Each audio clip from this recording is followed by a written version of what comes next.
-2. And on Sunday, sunny, high 18.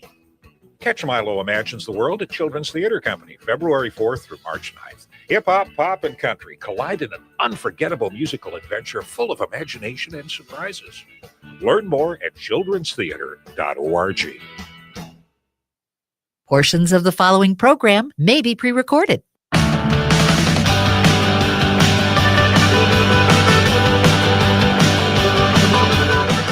Broadcasting live from the studios of AM 950 KTNF, the progressive voice of Minnesota.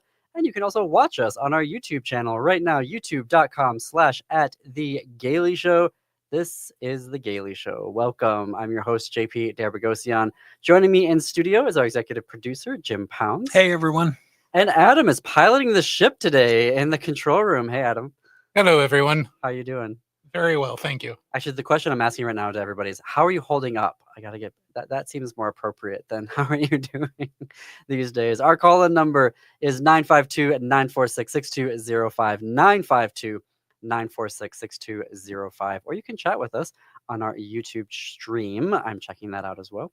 What is on the show today? So in Tulsa, Oklahoma, queer folks have organized a legal literacy night. I love this. I want to share more about it. The Minnesota Attorney General has sued Trump, joining two other attorneys general over the ban of gender-affirming care for persons under 19. The Minnesota House is back in session. Lambda Legal is seeking queer folks who have been directly harmed by the MAGA executive orders and laws. We'll talk about that later in the show, how you can join those. But up first, okay, this is going to be a personal story, but I'm going to expand it out to a larger conversation about, because this is the progressive radio station, progressive voice of Minnesota, and understanding democracy and what democracy is and how it functions. If we're going to be the defenders of that, then there's also the question of do we feel the role of government and good government is, right? Progressives very famously in the early 20th century had a lot to do with making government work better, making agencies work better for us, right? Now, this in the grand scheme of things is not a major issue. I'm just saying that. But what has happened to me specifically has generated this question. And so I want to hear from all of you what your thoughts are on it. So I'm going to give you that number again, 952-946-6205, 952-946-6205. So I live with epilepsy. And I'm very open about this. It's very well controlled. I have an excellent neurologist. I've written essays about it. And this past Saturday, my driver's license was revoked because the medical documents that I sent, every year I have to file medical documents saying that my epilepsy is well managed and therefore I am cleared to operate a motor vehicle within the state of Minnesota. And your doctor has to sign it as well. Yes, so I sign it. My doctor signs the same form, and so I sign it. I send it to them. They sign it. They fax it to the DPS, and the end. We move on with our lives. It's been working perfectly like that for 14 years. And I did this last fall, October 21st. I know because I dated it. And same day, because I called my neurologist, and I was like, when did you all send that in? After I got a letter from DPS saying that if I did not comply and turn in documents by February 7th, they were going to revoke my license. Now, the letter said that it was dated January 21st, but I didn't get it until January 27th. And I know this because I always open those letters immediately to see what's going on there, because I should not be receiving mail from drivers, DPS. Every time I see that, I immediately flags for me and I open it immediately. So I got the letter. It was after the show on Monday, the 27th, and I immediately went into panic mode because I need a car. I cannot live without being able to drive. We live in St. Anthony. To be able to get over here to the studios in St. Louis Park, I would take 3 buses in 3 hours to get over here. So I immediately call my neurology clinic and I say, when did you send in this form? And they're like, we sent it the same day that you sent it over to us. And I said, okay, that was October 21st. They're like, yeah, that was October 21st. So then I call DPS and I'm like, hey, what's going on? Why didn't you all process this form? We sent it in last October.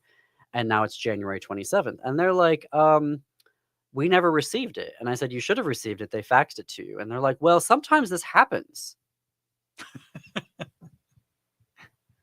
Okay. And I'm like, well, what? I have never received, and I realized, I'm like, I have never actually received anything to confirm that you all got it and got my forms that my doctors have been sending in for 14 years. You've never sent me anything saying that. You mean you just trusted that the government had it? Well, I never got a letter saying your Right. license is about to be suspended. It seems like a fair assumption. So I was like, well, how am I supposed to fix this situation? Like, well, go online and create an account on our website. And then that way you can just track it through there. And I'm like, okay, but what do I do right now? They're like, you should get the forms and take it over immediately to a in-person location and fill it out. So I'm talking to them on Monday afternoon. This is about 4:30. The next day, Tuesday, the 28th, or the 29th. I'm blanking on my dates here. The very next day, that's the point here. Tuesday morning, I roll in there, 8 a.m. I am the second person through the door. I give them my paperwork and they're like, yeah, thank you for this. This is great.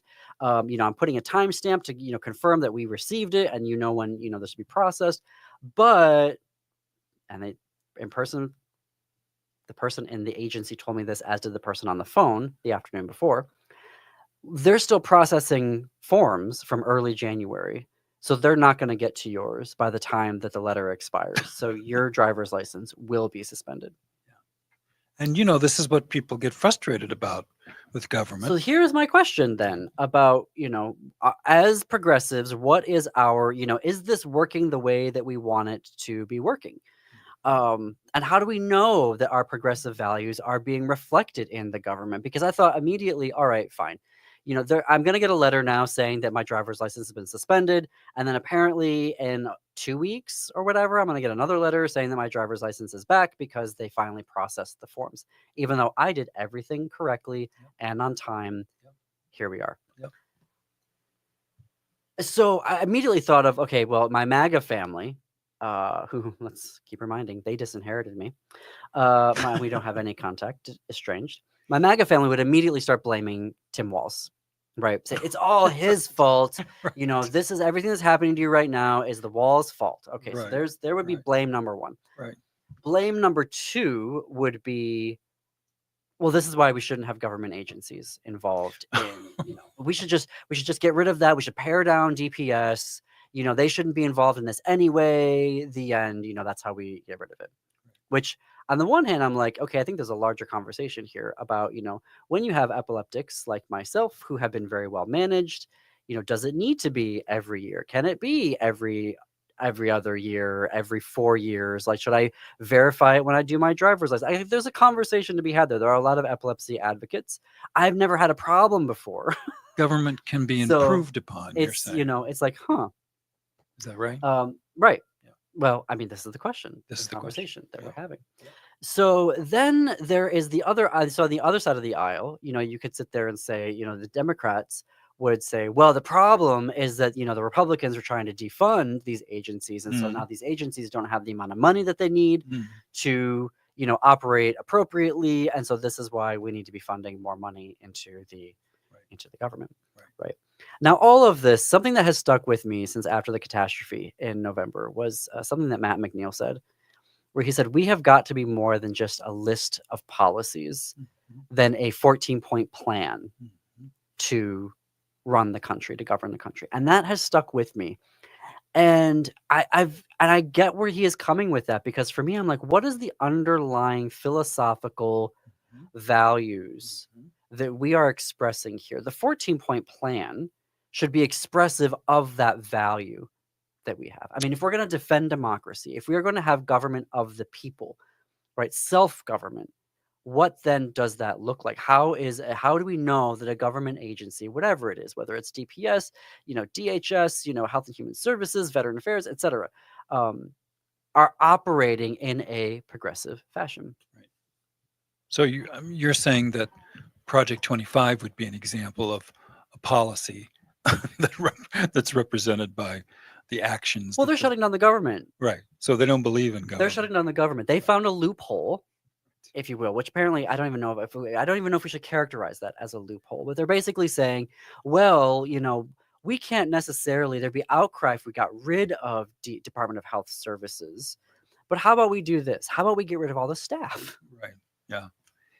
And if there's no one working there, then they can't do all the things that apparently we hate about the big government, quote unquote. But you're talking about what all political people or public service people should be talking about, which is how do we make this better? Where can we make improvements? How do we move the ball? But 2 on the yards down left, I think that there is a very technocratic viewpoint, which is get the people who have degrees and the credentials, have them sit down in a room together, have them talk and debate it over, and then the most logical plan will then surface because you have all the credentialed people in the room, and then that will then lead to the appropriate solution, and then we just implement that solution and then we move on.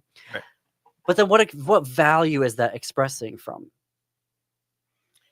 Well, there's several different possibilities, right? Efficiency is one thing people complain about, but I think what you're talking, this example is sort of humanity. If you are a person that's always sent your thing in, why wouldn't there be a trigger that would say, hey, we haven't gotten your form and maybe something's gone wrong, but just a reminder that you've got to get it to a second level of humanity in a probably a sometimes inhumane system would have triggered you, and you would have gone, what do you mean? You would have had this whole experience sooner in time to correct it. I think my frustration here is you were not given time to correct for their mistake. And that does seem wrong. Well, but again, there would have been that, you could argue, well, you got this form in October and here we go. You were given until January 20th. And then, you didn't fill it out. Well, yes, I did actually. You sent me the form. I did it right away. You were done with the whole But process there's in 48 a hours. technocratic, there'd be that technocratic solution to it, which is, well, go online and create an account and track it that way. Or maybe we should send the letters out earlier. But there is those little technocratic things. And I want to be very mindful here. Like, this is a solution. I will get my driver's license back. I am not worried about that. That will happen. Right. I am very lucky that I have partners who can drive me around in the meantime that most people, may not have. That's right. But for me, the question then is that how do we know, how are we evaluating, how are we making sure that our progressive values are being, because as I was thinking about prepping the show today, I was like, wow, there could be a lot of blame and politicization that's going on there. Right. Maybe the question on the left would be, why are you even bringing this up? This isn't a really big deal. Why are you trying to politicize? But it's one of the situation? reasons people get frustrated with the government. If it seems to be a big inconvenience, for whatever reason, we humans don't like that, and we progressives should be just as mindful of how do we make government a little smarter, a little more sensitive, a little more, human. Make government a little more human would probably not be a bad way to think about it. Well, I think even the expression of the value here, I think that this can be solved really easy, but on a technocratic way. Right. Anyway, well, maybe we'll continue this conversation after the break because we got a lot of other stuff that we got to get to here. And I want to take your calls, 952-946-6205. But for right now, we are going to take a short break. Be sure to follow us on Blue Sky for more LGBTQ news and ticket giveaways. We're at thegaleyshow.org on Blue Sky. See you after the break.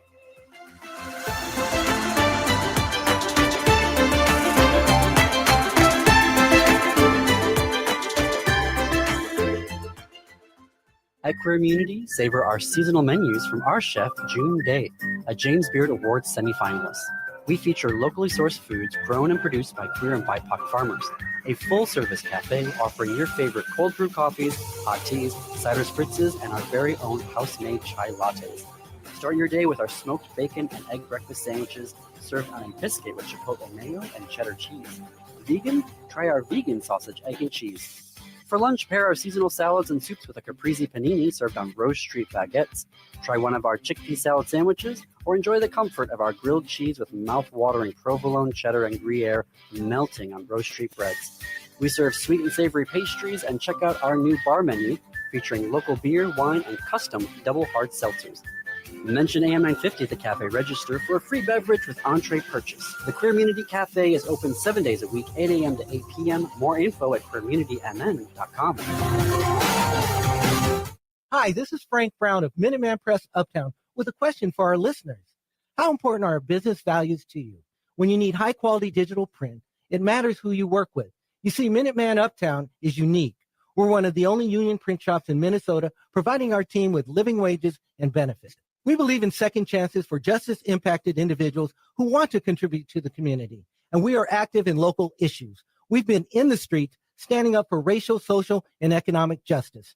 At Minuteman Uptown, our mission is to connect all communities through technology-driven print solutions. An example of that mission is when I moved Minuteman Uptown to North Minneapolis. We're invested in this local community, and we help small businesses and local organizations throughout the Twin Cities reach their audiences.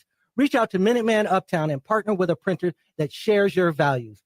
Call us today at 612-870-0777 or visit us at mpuptown.com. That's mpuptown.com.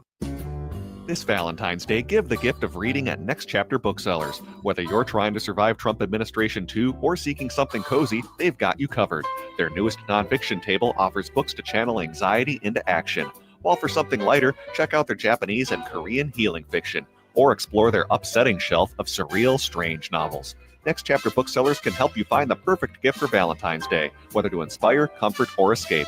Located off Snelling and Grand in St. Paul, more at nextchapterbooksellers.com. Greg Bakken here. Like you, I love good, fresh, delicious food. So I want to tell you about this treasure in Roseville called Maverick's Real Roast Beef. Maverick's has the best roast beef sandwiches I've ever had. Made fresh, every order. Add fries or onion rings dropped in the fryer when ordered, and you have a winning combination. Maverick's Real Roast Beef has a lot more than roast beef, so check out their website, mavericksbeef.com, or check out their restaurant on Lexington in Roseville.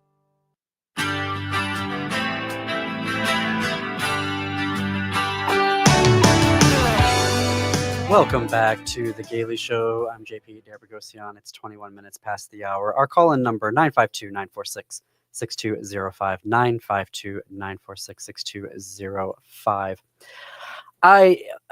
Another reason why I've been on this idea of progressive government and how do we know what it is that we are going to have a very interesting guest this Thursday on Thinking Clearly, Thinking Queerly, Dr. Samuel Clues-Hunecke, who wrote a couple of great books. We're going to be talking about States of Liberation, his main book.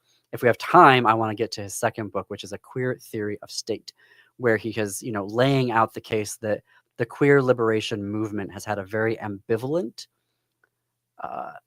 role or viewpoint philosophy as it relates to the government, whereas we're either fighting it, right, or we're just sort of like, stay, we're fighting it, or we're just like, well, we don't have any use for you, right. And so there is this, except for like when there's a pandemic going on, HIV or the monkeypox thing, and then suddenly we want the government to do stuff for us. We have this very weird relationship as it relates to the state and to government agencies. And so, this has just been really top of mind for me.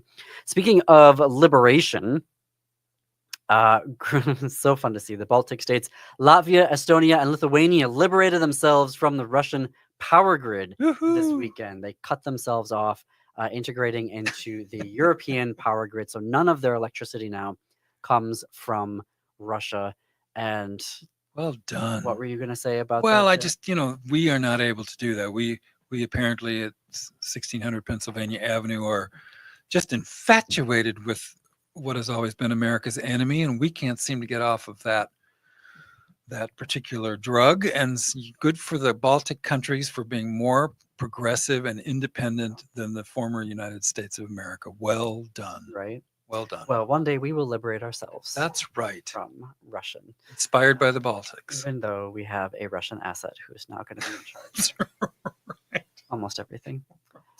Okay, so Lambda Legal. There was a really interesting article interview with their president in The Advocate over the weekend, and they put out a call. They said that if you are a person who is being directly impacted by these executive orders that have been coming out. So as a recap, right, there is the placing restrictions on federal gender markers on things like passports. So they've weirdly said that they're not going to cancel passports that currently have, your correct gender markers on them. But when you apply for a new one right now, then you can't use the ones that align with your gender identity. And when folks renew them, then you also can't use the one with your correct gender identity if you're transgender, nonconforming, or non-binary. That affects you. Obviously, there is the military ban on trans service members. There is this is one that there's been so many, I didn't know that we did this one.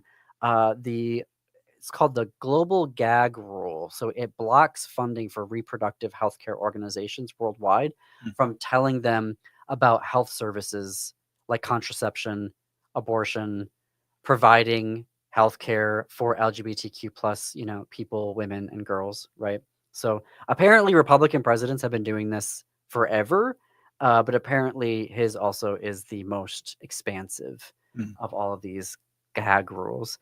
There are the directives to agencies to prevent gender affirming care from being provided to people under the age of 19.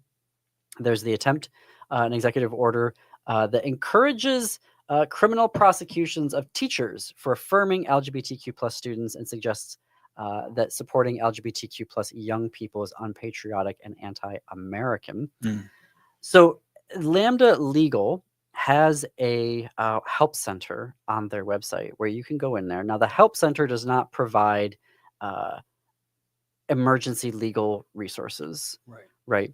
But what you can do is you can go there and get general help for a legal issue or resources that you may be having. But depending on what, if you're saying that you are affected by these executive orders and there's a very clear personal impact, by engaging the help center, you may end up being able to join a case that is being filed against the government. And Lambda, just to give perspective, if people don't know, I was just looking, it dates back to 1973. That's a nice long, 50 plus year history. So that's a great resource that I think we don't think about until we need it, and we need it now. So you should familiarize yourself and donate to them if you get the chance.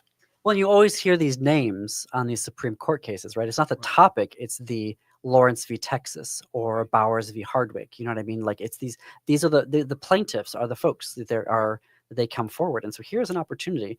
If you are someone who is directly impacted by these laws, the Lambda Legal has emergency resources that you can call if you need immediate legal support, but they also have their help center, which provides resources as well. But that may lead to then you being part of these cases. So that is something that you should definitely consider doing. And we can assume it needs to be someone from within the LGBTQ. I guess LGBTQ plus means everybody, doesn't it? Potentially. Well, in some of these cases that are coming forward, it's actually parents. So in some of them, it's parents whose children are being directly impacted because the kids cannot file suit themselves. Makes sense. Because they're underage. Yep. But there are parents who straight cis parents that can file these lawsuits as well. It's worth a call if you feel you've been directly harmed. You may have recourse. There's lots of opportunities here right now. I want to also, maybe we can, this will be a quick story to get through. The Minnesota Attorney General, Keith Ellison, has joined two other state attorney generals in suing Trump in federal court this past Friday over the restrictions of gender affirming care for trans youth younger than 19. So I was so happy. We'd seen Ellison joining other lawsuits against executive orders, so I was really thrilled. talking about a progressive through and through who has been an ally of our community All from along. the second, well, for a long time, but definitely while in office. Right. So he was in a statement said gender affirming care is evidence-based, provided by licensed and trained medical professionals, and provided with the consent of a young person's parents or legal guardians. This executive order is not only illegal, it is mean-spirited and deeply hurtful.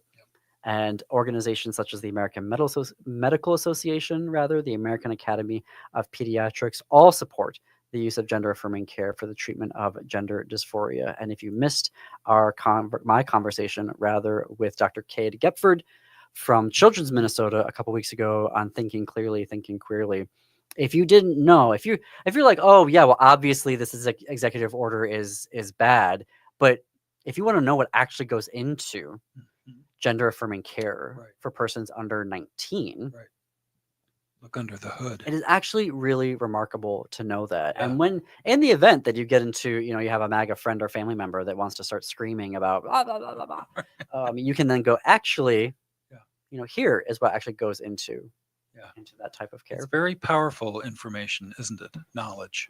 Yeah. isn't it though? When we come back, we're going to take a break here. When we come back, we're going to talk about a queer legal literacy night that folks in Tulsa, Oklahoma were organizing. So stay tuned after the break. You are listening to The Gailey Show.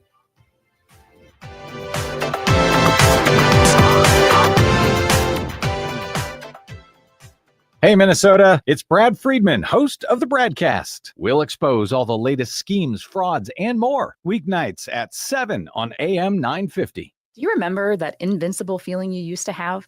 The boundless energy, the clarity of mind, the effort with which you faced every challenge? What if you could feel that again? If you ever took a biology class and heard the term mitochondria, this is the powerhouse of each of your body's cells, and this is where energy is created to do all the things we do. The demands of modern life, such as stress, aging, and environmental toxins, decrease our mitochondrial function, and we experience things like decreased energy, brain fog, and we generally feel exhausted. At Hypercharge Wellness Centers, our treatments offer gateways to rediscover your lost essence, to feel alive, invigorated, and whole once more. Call or go online to schedule your free introductory session valued at $200 today. This is your opportunity to feel the difference for yourself. No matter where you are in the Twin Cities, there is a convenient location near you. Visit hyperchargeclinic.com now. That's hyperchargeclinic.com. Hypercharge is hope. Connections Radio Show is all about tapping into our hardwired hunger to connect.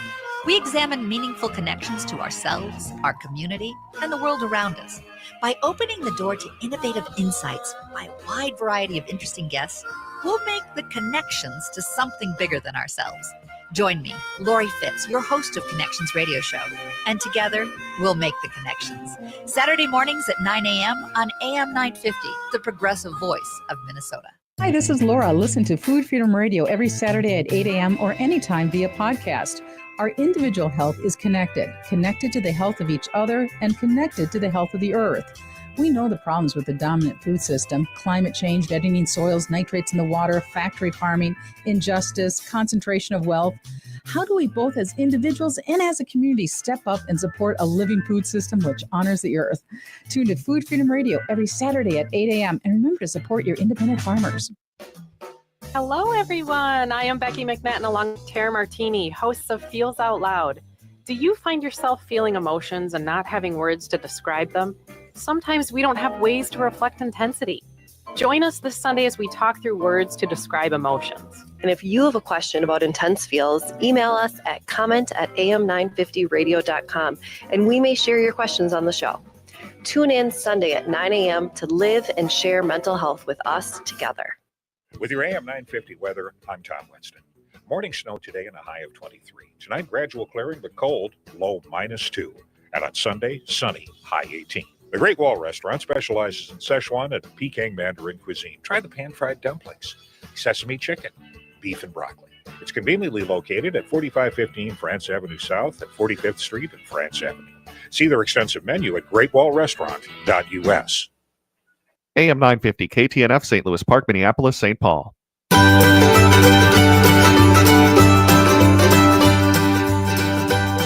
Coming to you from the studios of AM 950 KTNF, the progressive voice of Minnesota, and streaming live right now on our YouTube channel, youtube.com/@thegailey show. This is The Gailey Show. I'm your host, JP Debragosian. Jim Pounds in studio with me, our executive producer. We have a caller on the line, Terry from Columbia Heights. Hey, Terry, sorry for putting you on hold for so long. That's quite all right.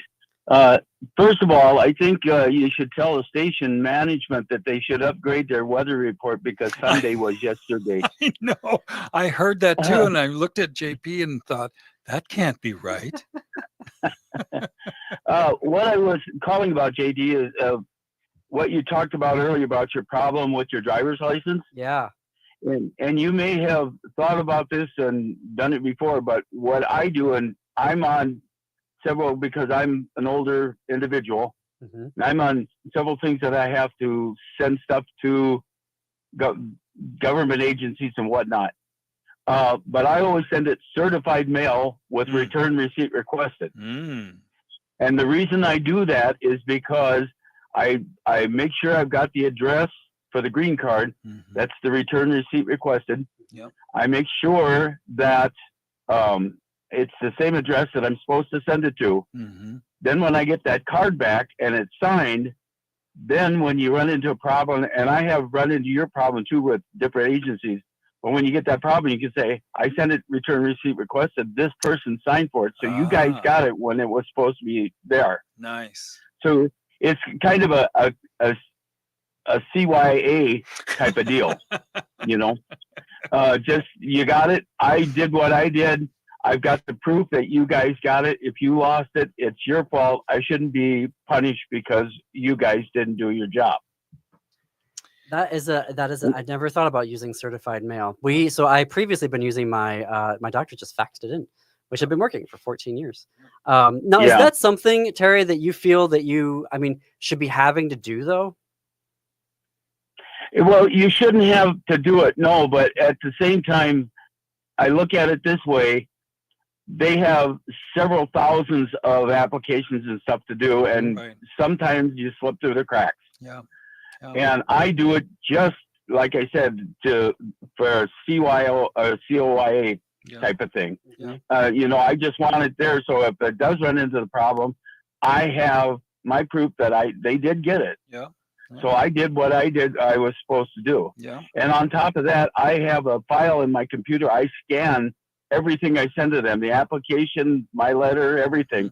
I keep a record of it, a digital record of it, so that if they say, well, it wasn't done in the right time, I can also send them copies of that.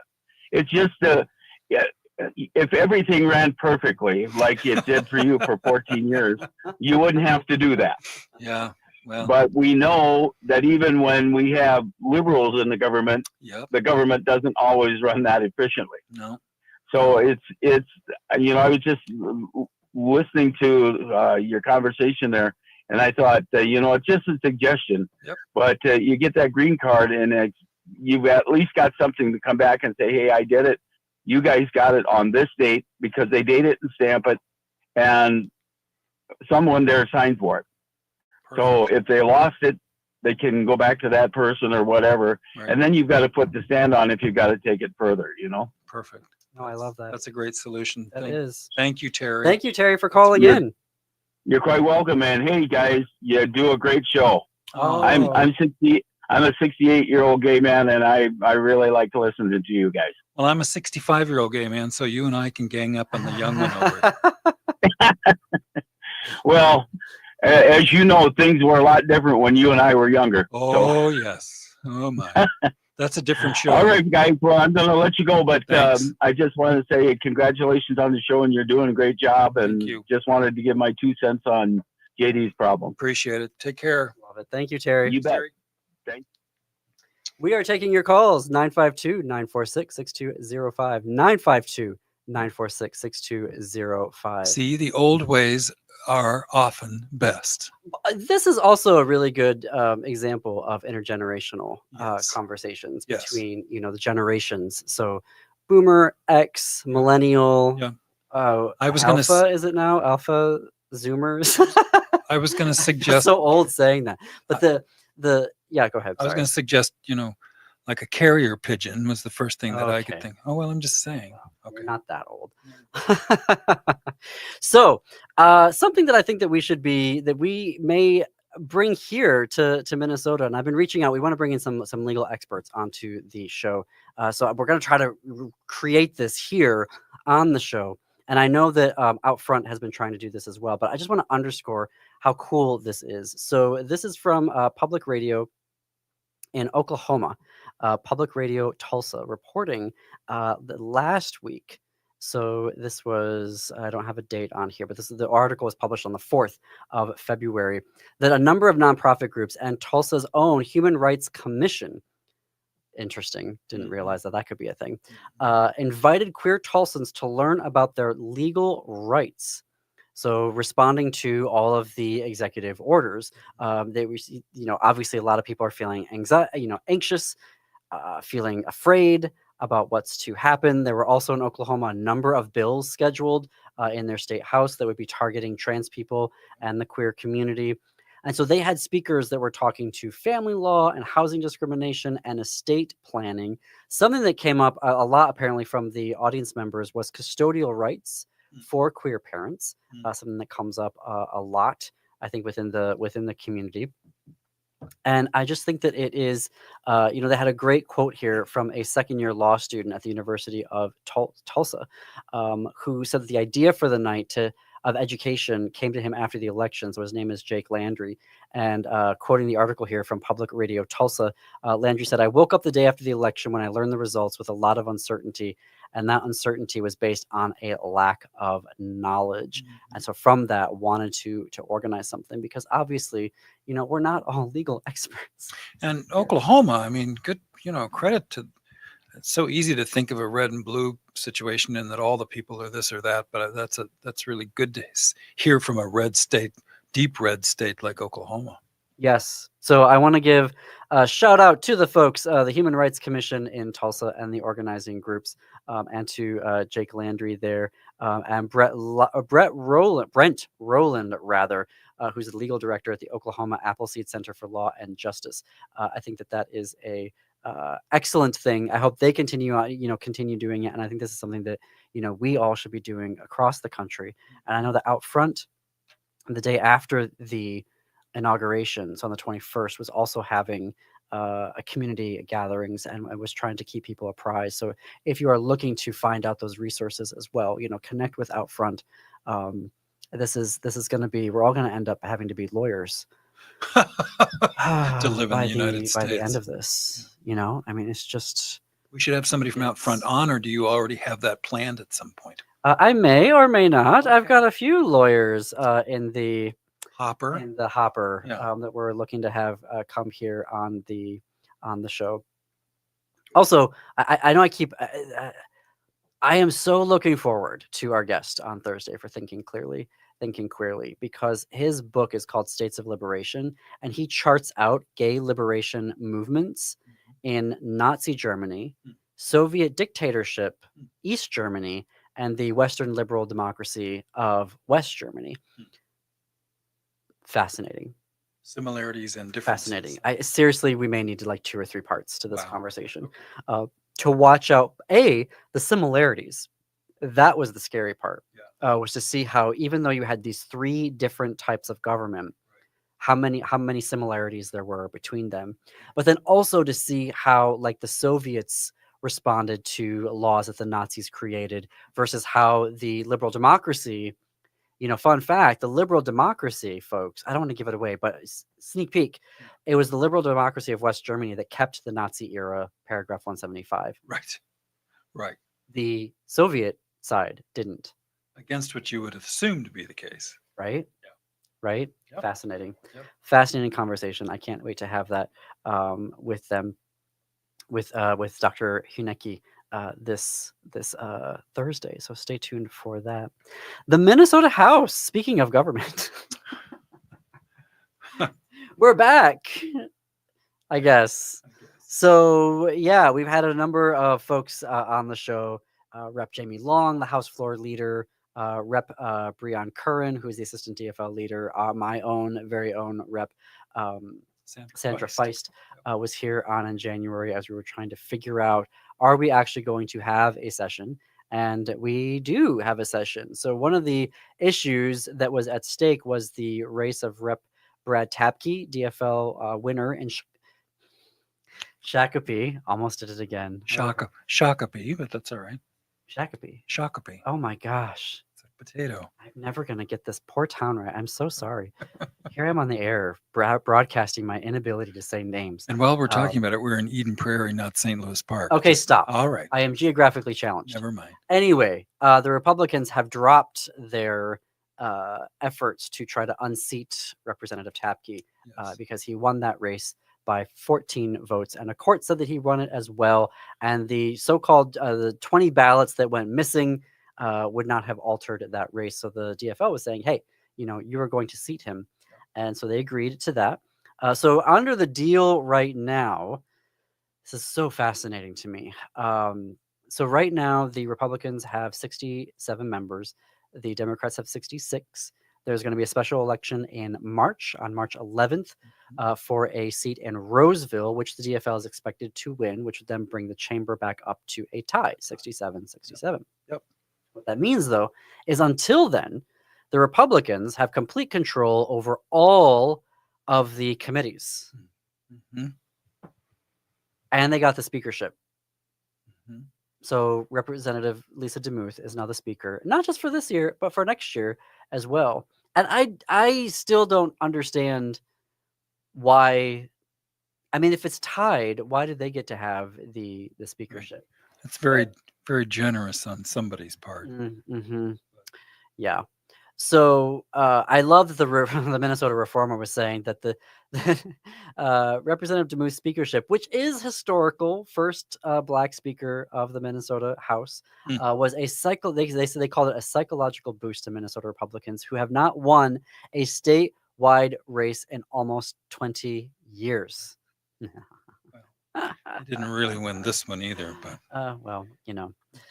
Let's get into that on another day. But once the election goes through, then they're going to split some of the committees in the power sharing agreement. I appreciated seeing the Minnesota Reformer was showing a poll that said that the public had sided with the Democrats, the DFL, on this issue. Of course, not on the Republicans. So, what is at stake here? It is a budget year, which means school funding, roads, parks, social services, health and human services, a bunch of other stuff are all on the line here. And there is a June 30th deadline. Otherwise, what will happen? The government will shut down. Now, what do you think is going to happen? Well, I don't know. This is the kind of stuff that should not be happening in Minnesota. If you're a Republican in this state, and you're watching this kind of childishness from your own party, you should be ashamed. You should say, hey, we're a little more grown up than that here. We always have been. We certainly should continue to be. And you should call Lisa DeMuth or whoever your representative is and tell them you expect them to be, we're all Minnesotans. And frankly, that will prevail in this place, even if it doesn't prevail in other places. And we should insist on that, no matter where we are politically. We can behave better than this. This was disgraceful. There's more of us than there are of them. But even so, we operate in the sense of Minnesota's best interest. And I guess the reason why you may be like, well, why is the Gailey Show, going so hard in on the Minnesota House and whether they're gonna run or not? What I'm concerned about now, moving forward, is the use of us as the reason for why they're not going to pass something, right? So they'll try to get concessions out of the DFL, you have to do something about, getting rid of, queer books out of libraries, which that bill has already been introduced. We're going to talk about that. Not today. We're going to get into that because we have Senator Swarznicki, who was the author of the ban on book bans legislation. So we're going to have him on next week to talk about that legislation and the current House bill that would try to amend that, so to speak. But I get really worried because they are so obsessed with us, MAGA, and I worry about how we're going to be weaponized in this, if you don't vote to get rid of pornography in elementary schools, we're not going to pass this budget, and then try to extract concessions out of that and then just play out the clock, so then at the end of the day, like what we saw happen with Senators Smith and Klobuchar over the bill there, the Defense Spending Act. We're going to take a break here. I think we're way over, aren't we? Did I go way over? Yeah, we went way over. So we're going to take a break. More on the Gailey Show after this.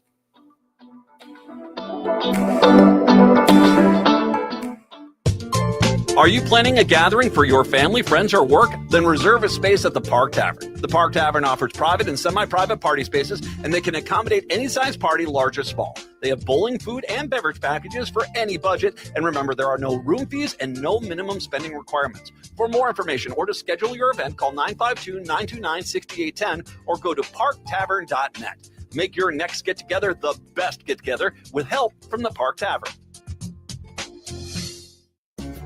This Valentine's Day, give the gift of reading at Next Chapter Booksellers. Whether you're trying to survive Trump administration 2 or seeking something cozy, they've got you covered. Their newest nonfiction table offers books to channel anxiety into action. While for something lighter, check out their Japanese and Korean healing fiction, or explore their upsetting shelf of surreal, strange novels. Next Chapter Booksellers can help you find the perfect gift for Valentine's Day, whether to inspire, comfort, or escape. Located off Snelling and Grand in St. Paul, more at nextchapterbooksellers.com. Hey, it's Patrick. February is the month for love, so when was the last time you gave your carpet the love and attention it deserves? Have you gotten down on your hands and knees and adored how clean and refreshed it was, or are you scared of what you might see or smell? Not only is your carpet one of the biggest investments in your home, but it's also the biggest air filter in your home. If your carpet hasn't been professionally cleaned, you are breathing unhealthy levels of nasty dirt, dander, bacteria, and germs that keep recirculating again and again and again. But lucky for you, my friends at Zero Res are going to spread the love to you and your home with their Love Your Rug special. Get 3 rooms Zero Resified starting for just $119 and get a 4th room free. But don't forget dirt and dander's favorite hiding place either, your air ducts. This month, take $75 off any air duct cleaning. Call Zero Res right now, 952-ZERO-RES, or go online to ZeroResMinnesota.com and say you want the AM 950 special. Back order forward, it spells the same. Zero Res. It's no secret that medical care costs are soaring, with nursing home and skilled nursing care costs being some of the highest. You don't have to deplete your savings in order to receive long-term care. At Schroman Law, we work with families to develop and implement strategic planning for medical assistance for long-term care, for assisted living, nursing home care, or home-based care.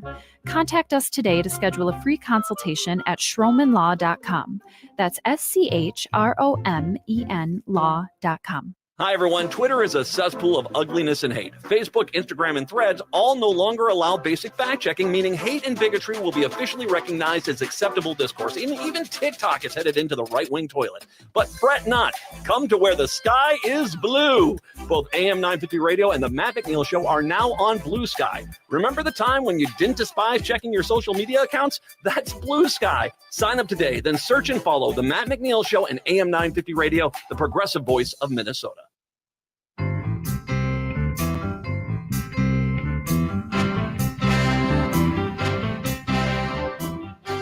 Welcome back to The Gailey Show. I'm your host, JP Derbergosian. Yes, come to where the sky is blue. So many of your AM 950 shows are on Blue Sky. We're at thegaileyshow.org on Blue Sky, but you can also follow the Illegal Trans Woman on there. You can follow the Downright Upright Show on there. Actually, if you go to our Blue Sky account, if you're new, or if you've been on there and you want to follow our shows, you can use it's called a starter pack. So you can go to our profile page and just look. It's one of the tabs on our profile is starter pack. And we've got all of the shows that we know of that are on Blue Sky, not only the local shows, but the national shows, right? Like Tom Hartman, Dave Packman, the Stephanie Miller. So definitely we help you out connecting to AM 950 radio. The reason I want to kind of follow the thread there of what I was talking about before the break. In December, there was a defense spending bill, and the Republicans are putting in there that if you voted for it, you were also voting in the bill to remove gender affirming care for people working in DOD. You would get rid of it for their kids, right? That bill would not fund that health care any longer. And at first, Senators Klobuchar and Smith were against that. They worked to try to get rid of it. Senator Tammy Baldwin in Wisconsin was like, no, we are going to, no. When it came down to the final vote, Senator Baldwin voted against it, but Senators Klobuchar and Smith voted for it. And weird to me that the senator in the actual flip state, I don't think of Minnesota as a flip state. We are a blue state. We have been a blue state longer than anybody else has, particularly at the presidential level. But so for Senator Baldwin to sit there and go, yeah, no, not going to do this. I'm not going to vote for it. They had the votes to pass it. There was no reason why Senators Klobuchar and Smith needed to vote for that. And that's the part that worries me now in a power sharing agreement is that what are the Republicans going, and they're plotting it, they're coming up with it right now where they're going to use queer kids, trans kids. They're going to use our authors. They're going to use something about us to try and force the DFL to cave on a right or a protection for us in a way of getting a budget passed. Well, they sort of surf along on some falsehood that they've made up that they know resonates with people, that scares them because they are low information voters. And you're right, they will jump on that bandwagon as though somebody could convince someone to be gay or trans because of some arbitrary, it's the most infantile sort of thinking, but it works with a lot of people. And I keep using the example of tabloid. I won't even use the term journalism. Tabloid newspapers used to live on that sensationalistic garbage, fish wrapping, we used to call it, right? They would sell the garbage, people would talk about it, and they would get them all riled up. And then eventually it became a bit of a joke, but somehow, because it's coming to people via the screen now or through social media, they're hearing the same nonsense. There's a Martian in my front yard. They're hearing the same nonsense and reacting to it and saying, well, that must be true, as if they have no common sense. And it's a very strange thing. We need to get back to saying, does that sound like that's true? Do I know any situation where what I just heard is true? Is somebody having this in a chicken restaurant? Does that make any sense? As people aren't thinking for themselves, they're allowing others to think for them. And, but it's like this House bill, and we're going to talk about this next week with the senator. There's a House bill that says there should be no nudity and pornography in children's books. Now, on the face of that, obviously, there shouldn't be nudity or pornography. Right. But what are they using to support this? Superintendent Piquel at Rochester Public Schools, who decided, despite everybody else saying, no, this wasn't nudity, no, this wasn't pornography, he decided that it was. And now they're using that to justify this legislation in such ambiguous terms that they can then have superintendents and other folks go in there and get rid of. So he may think that he's done the right thing here, and this is a one-case situation. No. And in a follow-up with them, I did get, from the director of communications, this was a one-time deal. He's not forcing anybody else to do that. But once you do something like this, it gives them meat. It gives them something to put their teeth into, to then try to propagate this throughout the state. But Piquel is better educated than that. I think he's not being truthful, that he did it, because we're not talking about nudity. I'm sorry. A cartoon butt is not nudity. Well, there's I don't no want one to I don't want to relitigate this. There's no one that can make right now. that statement and sound reasonably intelligent, and he did. The point is that they are, what are they going to try to put in there that sounds reasonable, quote unquote, on the face of it, but is actually much more, if they're real leaders, diabolical. they won't do that. If they're false leaders, that's they where that's where I hope that we have a very good communication strategy. That I hope the DFL has it, but we are also here going to be reporting on things as they come through there, because if they try to hold up a budget or anything else by using us, trying to scare the public about us, we're going to be there. Yep. And we're going to be covering that. But I feel like that's obviously what's going to come happening here, because the MAGA movement is absolutely obsessed with us. Right. And when you see polling, voters are like, we don't really care about queer people. I mean, if you look at that Ipsos poll from earlier this year, they're like, we care about the economy, inflation, and the price of eggs. Like, we don't care about LGBTQ rights, which I have an issue with, okay. But here we have a party that is their entire agenda seems to be coming after us and passing laws about us. But anyway, we're going to be covering that a lot. We're going to slap them down. We have a very exciting guest tomorrow. One of the contributors to Occupy Democrats, David Reddish, friend of the show, is going to be joining us. So stay tuned for that. Have a great rest of your day, folks. Stay tuned for the Matt McNeil Show up next. And then after that, Native Roots Radio. Bye, everyone.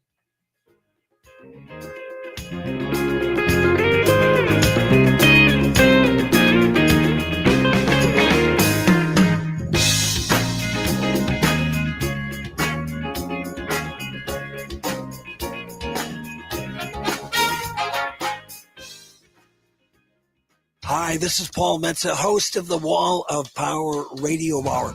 We have been on the air on AM 950 for 10 years. We feature